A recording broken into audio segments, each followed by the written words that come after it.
Good morning, g'day, how you going? It's Roger Roadside here, saying hello. That's what I've just done. I've just said hello. What are you, a cop? Alright, I've just said it. Welcome to this video, guys. I really appreciate you tuning in. Listen, this is just a very quick weekend roundup of this week's EPL English Premier League results. There were a couple of interesting ones. Let's start off with Friday night. A bit of a lame game. Not really much to it. Manchester United 1, Newcastle 0. Dorgu scored the goal at the 24th minute mark, and that was about it. Nothing else really exciting in it. As much as it pains me to say, I guess well done to Manchester United. If I was a betting man, I probably wouldn't have put money on them winning that game. So to come away with the 3 points is a good result for them, and obviously puts them back on some sort of a track. Anyone who's admiring the area that we're in Farnham today. I think that's how you say it, Farnham. It's just outside Bishop Stortford. It's lovely rolling hills. It's a bit, the reason I do this video stopped is because I have to scroll through my phone and go through it. It'd be too hard for me to drive these windy roads and also look at football results. So, hence why we're sort of parked up here near the village hall. But that was Friday's results. Then we moved to Saturday. We had a strew of games. We had Manchester City versus Nottingham Forest. Nottingham Forest 1, Manchester City 2. Good result there for City. Then we had Arsenal versus Brighton. Arsenal 2, Brighton 1. Watched a bit of the replay back from that. Jeez, there was a cracking save by the Arsenal keeper. And if I'm brutally honest with you, Arsenal were lucky, in my opinion, to get away with the 3 points there. I kind of thought they were not necessarily the best team all the way through the game. I guess that could probably be said with the City game, but I don't know, look, at the end of the day, they got the 3 points. They remain top of the table. But are their legs starting to shake? That is the question. And as soon as we see one little crack appear, will we see others quickly form? But then we move on to Brentford versus Bournemouth. Look, Brentford had a cracking game, 4-1 against Bournemouth. They played really well. Loads of attacking football in that game. It was a really great game to watch. We had a ball draw between Burnley and Everton. We had Liverpool versus Wolves. Liverpool 2, Wolves 1. Again, Wolves get on the board. For a side that's only got 2 points, I think, from memory, to be scoring against Liverpool, it just goes to show that the Premier League is so unpredictable, because Liverpool obviously come away with 3 points there, and I didn't watch the whole entire game, so you never can tell, but it kind of stinks to me from the looks of it. They got 2 quick goals before half-time, went into half-time 2-0 up, probably came out a little bit, not as focused as probably what they were in the first half. Thought the game was probably wrapped up. Wolves score at the 51-minute mark, and I guess we're lucky not to score again, because usually I would have thought that when a team sort of starts to unlock the door a little bit at the beginning of a half, then they usually put a lot more pressure on throughout the rest of it. But maybe they did, and they were just unlucky, didn't get an equaliser. So Liverpool 2, Wolves 3. A good result there for Liverpool. Now, this was a very interesting one, and it's starting to get to, for me, if I'm a West Ham fan, it's starting to get to squeaky bum time, unless something drastically happens in January. West Ham 0, Fulham 1. So 3 points to Fulham. It was a great goal there. it just throws the cat amongst the pigeons here, because the gap between the relegation spot, I'm not looking at the ladder at the moment, what is it, 18th or something, maybe 17th, we'll have a look at the ladder in a second, but the gap between the final relegation spot and the next spot above that is starting to widen. And you know, these are the sorts of games that West Ham need to be coming away with points, and becoming, you know, ultimately they need to be coming away with 3 points, and for them to walk away with no points is for me a bit of a disaster for them. So, you know, I don't know, I like West Ham, but with every week that goes past, there's more and more chance that they're going to go down. The final game for Saturday's games was the Chelsea-Aston Villa game. Great game. I believe Chelsea went up first. And then another game where Aston Villa come from behind like a porn star. But we had Pedro score at the 37th minute, and then we had Ollie Watkins. I did watch the highlights on Match of the Day, and geez, Ollie Watkins just looks like a rejuvenated version of himself. Obviously, he's not starting over Morgan Rogers, which is fair enough, but for him to come on and score 2 goals and rescue a win for Aston Villa, it's you know, Aston Villa, I think they were my dark horse this year, if I'm brutally honest with you. I did have them picked in the top 4 for some reason, and they're sort of doing me proud. And then we move on to Sunday. We had a derby. I think it's a derby, isn't it? Sunderland versus Leeds. They're quite close and rivalry, but ended up in a 1-1 draw. So Sunderland won, Leeds won, and then we had Tottenham Hotspurs finally get 3 points as they win against Crystal Palace 1-0. Good result there for Tottenham. Gray scoring the goal on the 42nd minute. And then I believe that was it for this weekend. There was no games yesterday. There was a lot of championship games, but there are a couple of sides that are yet to play their 18th game. So we're still waiting. Are we still waiting? No, we're not. I'm having a laugh. Everyone is on 18 games, so don't mind me. But we'll go through the ladder very quickly. We've still got Arsenal, Manchester City and Aston Villa. 3 points separates Aston Villa and Arsenal. Arsenal on 42, City on 40, Aston Villa on 39. Again, a great start to the season. A great position to be in. Almost, we're basically halfway through the season for Aston Villa. It's really theirs to lose. Not necessarily title. I don't think they'll win the title. Oh, I mean, you never know. You never know. This is the thing. This Aston Villa. Look, anyone who's still here with me at this point in the video, listen to me now. This could open up very nicely for Aston Villa, because there's obviously a lot of pressure on Arsenal to stay on top.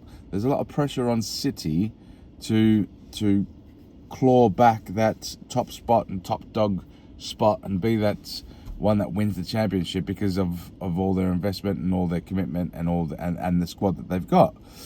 There's a lot of pressure on both those two clubs. Do you know what's not on Aston Villa? Pressure. There's no pressure on them. No one expects them to win the title. No one expected them to be sitting in 3rd place, being 3 points off top. And to the best of my knowledge, and correct me if I'm wrong, but I don't believe they've got Do they have European football commitments? Look, either way, I think the biggest thing that is going in their direction at the moment, or the biggest thing that's going their way at the moment, is the fact that there is really no pressure on them. They're not under any pressure to do anything here. So, look, it may very well open up for them, and they may come straight up the guts. But I wouldn't be surprised. And then we got Liverpool in 4th, climbing back up. They're on 32 points. Chelsea in 5th on 29 points, tying with Manchester United in 6th with 29 points. Then we've got Sunderland, Brentford, Crystal Palace, Fulham. 7, 8, 9, 10, 28, 26, 26, 26. some really good results there for some of those sides. Brentford, Crystal Palace, Fulham, doing really well. So obviously Sunderland. And then after the top 10, we then start falling away a little bit, don't we? We've got Tottenham on 25. Still not, to be honest, Tottenham are a game away from 7, really. So, even though they're in 11th position at the moment, they're not doing too bad. Everton on 25 as well. Brighton on 24. Newcastle disappointing on 23. Yeah, something really needs to happen with Newcastle, because all that investment, all that commitment, and that money that has gone into the club, and all right, it might not very well go directly on players, on player transfer fees and all sorts of stuff, but there will be money being invested into that club and into the academy and into the facilities and all that sort of stuff. So it should be slowly but surely making itself an attractive location for big players to go to. They're just not doing it. They lost Isaac before the season started over to Liverpool, which has obviously turned out. I mean, the way it's gone at Liverpool is not necessarily the way it would have gone at Newcastle had it stayed there. But yeah, look, they just haven't. This is Newcastle, for me, are the greatest example of lack of preparation. And at no point have they sort of thought about what happens if our best players go, or what happens if our best player goes, because they've got no plan B, no plan C, and they're really struggling at the moment, and that's evident by the fact that they're in 14th position, just 1 point above Bournemouth, who's on 22, and then we start looking at potential relegation candidates. In the 15th position, we've got Bournemouth on 22. In the 16th position, we've got Leeds on 20. 17th position, we've got Nottingham Forest on 18. But then in the relegation spots, we've got West Ham on 13 points. So a 5-point gap between 18th and 17th. And that is starting to become a bit scary, as the weeks go on. That's 2 wins that they need just to lift up. And even if they get those 2 wins, definitely if they got those 2 wins now and not Forest got no results, then obviously West Ham would leapfrog them. But it's not as easy when you're that far down to secure 3 points. And I'm really starting to worry for West Ham a little bit. Burnley on 12. Look, Burnley aren't, Burnley are, we talk about West Ham sort of pulling themselves out of the depths of relegation, but Burnley are only a point behind West Ham, so there's every chance that Burnley could get 2 results go their way, and suddenly, West Ham are leapfrogged and drop further down. And then we've got Wolves on 2 points. Look, I'd like Wolves to just get a couple of more points just for their own sanity reason, really. It would just be, they're obviously trying their guts out, but they just don't have what it takes at the moment. And they'll no doubtedly go back down to the championship level. But that's the weekend roundup. Listen, if you've enjoyed it, make sure you put a comment down below. Let me know what were you surprised by any results? Was there anything that really stood out to you? Let me know how your team went. Also, we're having a challenge. If you've watched any of the previous videos, I've got a subscriber challenge. I probably should say this at the start of the video, because we're now 14 minutes in, and I doubt, any of the 3 people that watch this video probably make it this far. So essentially, I'm just talking to myself, really, right now. I doubt that anyone's actually listening to this, so I can tell you a story about when I was a kid. I thought I got a girl pregnant because my private part, so she went to the bathroom, and then I went to the bathroom after. I was only about probably 5 at the time, 5, maybe 6. I probably more 5. And there was a little bit of I sat down to, I think I was doing number 2s, and I sat down and I looked at, after a little while, I looked at the seat, and I saw there was a little bit of urine there. And I didn't think it was my urine. And I remembered that she'd just gone to the toilet, and I just came in just directly after her. So I thought that was her urine. And the fear of God went through me. I thought that if my little man, if my little, my what's it, touched her urine, I thought that would get her pregnant. And I was frozen on the bathroom, on the toilet, and I reached over to grab some toilet paper, and as I did it, I think I slipped a little bit, or I moved a little bit, and I looked back, and the little droplet of urine was you could see it had been penetrated, and that was it. I thought I impregnated her. I thought she was pregnant. I thought I wiped my little. I did what I needed to do. I then somberly walked into. I grew up with my great grandparents, so I somberly walked into where my great grandmother was sitting, and I was on the verge of tears. Apparently, I vaguely remember this. I remember various parts of it, but my great grandma used to tell me that I was on the verge of tears, saying that I need to get a job, and that I just made person XYZ pregnant, and I was going to have a kid. And I fully believed that was the situation when I was about 5 years old, that I impregnated a girl because my yoo-hoo touched her little droplet of pee. So, yeah. I feel like I can say that at this point of the video because no one's really listening. So, yeah, maybe I'll do that from now on. Maybe I'll just reveal a little bit of a weird, interesting fact that not a lot of people know about Roger Roadside. But look, if you have made it this far and you found out that little nugget of personal stupidity for my life, also know that there's a subscriber challenge that's going on at the moment.